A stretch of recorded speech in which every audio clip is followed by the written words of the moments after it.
Milestone স্কুলে যুদ্ধ বিমান বিধ্বস্তে নিহত শিক্ষার্থীদের কবরে শ্রদ্ধা জানিয়েছে বিমান বাহিনী।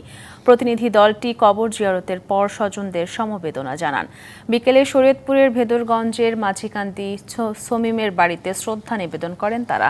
পরে তার আত্মার মাগফিরাত কামনায় দোয়া করা হয়। পরে একই উপজেলার নারায়ণপুরে নিহত তাসমিন আফরোজ আয়মানের বাসায় যান বিমান বাহিনীর সদস্যরা। এছাড়া লক্ষ্মীপুরে নিহত শিক্ষার্থী সায়ান ইউসুফের কবর জিয়ারত করে বিমান বাহিনী প্রধানের পক্ষে একটি প্রতিনিধি দল শ্রদ্ধা জানায়। পরে নিহতের স্বজনদের সমবেদনা জানান তারা। অন্যদিকে সদর উপজেলার সোনাপুর গ্রামের আফনান ফয়াজকে সকালে ঢাকায় দাফন করা হয়। সেখানে পরিবারের সাথে দেখা করেন বিমান বাহিনীর সদস্যরা। এছাড়া লামিয়া আক্তার সোনিয়ার গ্রামের বাড়ি সাভারের বিরুলিয়ায় যান বিমান বাহিনীর একটি প্রতিনিধি দল।